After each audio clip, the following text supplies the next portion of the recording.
ಅಂತ ಅಂದರೆ ಇಲ್ಲಿ ಮಾಜ ಪ್ರಕ್ರಿಯೆ ಮಾಡೋ ಸಂದರ್ಭದಲ್ಲಿ ಒಂದು ಮನೆಯಲ್ಲಿ ಯಾರಾದರೂ ಅವ್ರ ಮನೇಲಿ ಇರಬೇಕಾಗುತ್ತೆ. ಆದರೆ ಮನೆಯಲ್ಲಿ ಇಲ್ಲದೇ ಇರೋದ್ರಿಂದ ನಾ ಸಂಬಂಧಪಟ್ಟಂಥ ಮನೆಯವರು ನನಗೆ ಆಥರೈಸನ್ನು ಮಾಡಿದರು. ಆ ಆಥರೈಸ್ ಲೆಟ್ರನ್ನು ನಾನು SIT ಅವ್ರಿಗೆ ಕೊಟ್ಟು ಒಡ್ಲಾಗಿ ಅವರು ನನಗೆ ನೋಟಿಸನ್ನು ಮಾಡಿದರು. ನೀವು ಆಥರೈಸ್ ಮಾಡಿದಿರಿ, ನಿಮ್ಗೆ ಮಾಡಿದರೆ ಆದ್ದರಿಂದ ನಾನು ನಿಮಗೆ ನೋಟಿಸ್ ಕೊಡ್ತಿದ್ದೀನಿ ಅಂತ ಹೇಳ್ಬಿಟ್ಟು ನನಗೆ ನೋಟಿಸ್ ಕೊಟ್ಟು ನಿಮಗೆ ಸಹಕಾರವನ್ನು ನೀಡಬೇಕು. CR ನಂಬರ್ ಒಳಯನೇಶ್ವರದಲ್ಲಿ ಕೋರ್ಟಲ್ಲಿ ಒಳಯನೇಶ್ವರ ಪೊಲೀಸ್ ಸ್ಟೇಷನ್ CR ನಂಬರ್ 107/24 ಏನು ಪ್ರಕರಣ ಆಗಿದೆ, ಇದಕ್ಕೆ ಸಂಬಂಧಪಟ್ಟಂತೆ ನೀವು ಬಂದು ಸಹಕಾರ ಮಾಡಬೇಕು ಅಂತ ಹೇಳಿದರು. ಮಾಜ ಪ್ರಕ್ರಿಯೆ ಸಹಕಾರ ಮಾಡಬೇಕು ಅಂತ ಹೇಳಿದರು. ನಾನು ಅದಕ್ಕೋಸ್ಕರ ನಾನು ಈ ದಿನ ಬಂದೆ. ಇದಲ್ಲದೆ ನನಗೆ ನಿನ್ನೆ ಏನು SIT IO ಇದ್ದಾರೆ, ಇನ್ವೆಸ್ಟಿಗೇಷನ್ ಆಫೀಸರ್ ಇದ್ದಾರೆ, ಅವರು ನನಗೆ ನಿನ್ನೆ 4:30 ನನಗೆ ಕಾಲ್ ಮಾಡಿದರು. ಸರ್ ನಿಮ್ಗೆ ನೋಟಿಸ್ ಕೊಟ್ಟಿದ್ದೀವಿ, ದಯಮಾಡಿ ನೀವು ಮ್ಯಾಂಡೇಟ್ರಿ ಇರಲೇಬೇಕು ಅಂತ ನನಗೆ ಹೇಳಿದರು. ಅದಕ್ಕೋಸ್ಕರ ನಾನು ಬಂದೆ. ಅದಲ್ಲದೆ ಬೆಳಗ್ಗೆ ಸುಮಾರು 9:30 11 o'clockವರೆಗೂ ಸುಮಾರು 4-5 ಸಲ ಫೋನ್ ಮಾಡಿದೆ. ಸರ್ ಎಲ್ಲಿದ್ದೀರಿ ಇದ್ದೀರೋ ಇಲ್ವೋ ಅಂತ. ನಾ ಇದ್ದೀನಿ ಸರ್ ಮೇಡಮ್ ಬನ್ನಿ ಅಂತ ಹೇಳಿದ್ದೀನಿ. ಬಂದಿದ್ದೀನಿ. ಓಕೆ, ಸಂಬಂಧಪಟ್ಟಂತೆ ಬಂದ ಮೇಲೆ ಇವರು ನನ್ನ ಒಳಗಡೆಗೆ SIT ಮಾಜ ಪ್ರಕ್ರಿಯೆ ನೋಟಿಸ್ ನೀಡಬೇಕಾಗಿ ಸಹಕಾರ ನೀಡಬೇಕಾಗಿತ್ತು. ನನ್ನನ್ನು ಒಳಗಡೆ ಕರೀಲಿಲ್ಲ. ಓಕೆ, ಅವರೇ ಏಕಾಏಕಿ ಹೋಗಿ ಮಾಜ ಪ್ರಕ್ರಿಯೆನೇ ಮಾಡ್ತಿದ್ದಾರೆ. ಆದರೆ ಆ ಮಾಜ ಪ್ರಕ್ರಿಯೆ ನೀವು ಮಾಡಬೇಡಿ ಅಂತ ನಾನೇನು ಹೇಳಲ್ಲ. ಅದು ನಿಮ್ಮ ಕರ್ತವ್ಯ, ಅದು ಕಾನೂನಲ್ಲಿ ಇದೆ, ಪ್ರಕ್ರಿಯೆ ನಡೆಸಲೇಬೇಕಾಗಿದೆ, ಮಾಡಬೇಕು.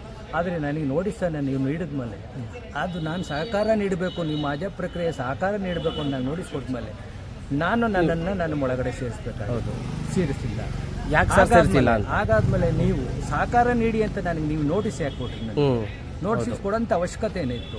ನಿನ್ನೆಯಿಂದ ಈ ಬೆಳಗ್ಗೆ 11 ಗಂಟೆವರೆಗೂ 4ರಿಂದ 5 ಬಾರಿ SIT IO ನೀವು ಯಾಕೆ ನನಗೆ ಕಾಲ್ ಮಾಡಿದ್ರಿ? ಹಂಗಾರೆ ಕಾಲ್ ಮಾಡಿಲ್ವಾ ನೀವು? ನನಗೆ ತೋರಿಸ್ಬೇಕಾ? ನಿಮಗೆ ಕಾಲ್ ಮಾಡಿರೋದು ನಾನು ನನಗೆ ಓಕೆ ಮಾಡಿದ್ರು. ನೀವು ಏನಕ್ಕೆ ನೀವು ನಿಮ್ಮನ್ನ ಒಳಗಡೆ ಮಾಡಿಲ್ಲ? ನೀವು ನಿಮ್ಗೇನು ಅವಶ್ಯಕತೆ ಇದೆ? ಯಾರೋ ಒಬ್ಬ ವ್ಯಕ್ತಿ ಹೇಳ್ದಂಗೆ ಏಕಪಕ್ಷೀಯವಾಗಿ ಮಾಡೋಕ್ಕೋಸ್ಕರ ನೀವು ಒಳಗಡೆ ನಮಗೆ ಬಿಡದಲ್ಲೇ ನೀವು ಮಾಡ್ಕೊಂಡಿದ್ದೀರಾ? ಓಕೆ, ಈಗ ಏನು ಹೇಳ್ತಿದ್ದಾರೆ? ನೋಟಿಸ್ ಕೊಟ್ಟರು ನಿಮ್ಮನ್ನ ಒಳಗಡೆ ಬಿಟ್ಟಿಲ್ಲ, ಯಾಕಂದ್ರೆ ನೀವು ನೋಟಿಸ್ ತೋರಿಸ್ತಾ ಇದ್ದೀರಾ ಅವಾಗಿಂದನೂ. ಸೊ ಇದರಿಂದ ಏನು ಅಂತ ಅಂದ್ಬಿಟ್ಟು ಹೇಳ್ತೀರಾ ಸರ್? ಯಾರೋ ಒಬ್ಬ ವ್ಯಕ್ತಿ, ಒಬ್ಬ ಪಕ್ಷ ಏನು ಹೇಳಿದ್ದಾರೆ ಅದನ್ನು ಫಾಲೋ ಮಾಡೋಕ್ಕೋಸ್ಕರ ಸರ್ ನಾನು ಸೇರಿಸಿಲ್ಲ. ನನ್ನ ಅಲ್ಲಿದ್ದರೆ ಆ ವ್ಯಕ್ತಿ ಆಸೆನೇ ಇವ್ರ ಕೈಲಿ ಈಡೇರ್ಸೋಕ್ಕಾಗಲ್ಲ ಅನಿಸುತ್ತೆ ನನ್ನ ಪ್ರಕಾರ. ಒಂದು ಸರ್ಕಾರ ಏನು ಹೇಳಿದ್ದಾರೆ, ಏಕಪಕ್ಷೀಯವಾಗಿ ನೀವು ಮಾಡ್ಕೊಬನ್ನಿ, ಅವರಿಗೆ ನಿರಪರಾಧಿಗಳಿಗೆ ಶಿಕ್ಷೆ ಆಗಬೇಕು ಅನ್ನೋ ಲೆವೆಲ್ಲಿ ಬರಬೇಕು ಅಂತ ಏನು ಹೇಳಿದ್ದಾರೆ, ಅದನ್ನು ಈಡೇರಿಸೋಕ್ಕೋಸ್ಕರ ನಾನು ಬಿಟ್ಟಿಲ್ಲ ಅನ್ಸುತ್ತೆ ನನಗೆ. ಈಗ ನೆಕ್ಸ್ಟ್ ಸ್ಟೆಪ್ ಏನು ಸರ್? ಈಗ ನಿಮ್ಮ ಒಳಗಡೆ ಬಿಟ್ಟಿಲ್ಲ, ಈಗ ನೆಕ್ಸ್ಟ್ ಸ್ಟೆಪ್ ಏನು ತೊಗೊತೀರ? ನೆಕ್ಸ್ಟ್ ಸ್ಟೆಪ್ಪು ನಾನು ನಿಮ್ಗೆ ಹೇಳೋಕ್ಕಾಗಲ್ಲ. ಅದು ಕಾನೂನು ಹೋರಾಟ ಇದೆ, ಕಾನೂನು ನ್ಯಾಯಾಲಯದಲ್ಲಿ ಅದನ್ನು ನಾವು ಮಾಡ್ತೀವಿ. ಓಕೆ ಸರ್, ಓಕೆ, ಆಯಿತು ಸರ್, ಓಕೆ, ಥ್ಯಾಂಕ್ ಯು. ತನಿಖಾ ತಂಡದಿಂದ ನಿಮಗೆ IP ಕೊಟ್ಟು ಬಳಕೆ ಮಾಡಿದ್ರು ಪೊಲೀಸ್ಗೆ ಪಜಿ ಬಿದ್ದ ಅಂದರೆ ಹಂಗಿಂಗೆ ಬೀಳಲಿಲ್ಲ ಪಜಿ ಅವನು ಸರಿಗೆ ಹೌದು, ಏನೋ ಏನಿಲ್ಲ ಆಯ್ತಿರೋ ಪಜಿ ನಾನು ಅಲ್ಲೇ ಇದ್ದಲ್ಲ ಹಿಂದೆಗಡೆ ಬಿದ್ದ ಪಜಿ ಬಿದ್ದ ಫುಲ್ಲು ಲಟ್ಟಂತೂ ಬಿಲ್ಡೆ.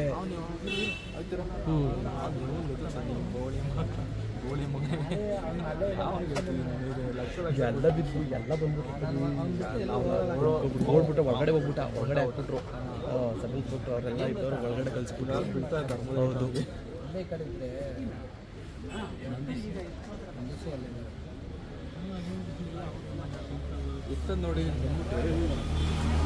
ಇನ್ನೊಂದೇನು ಗೊತ್ತಾ?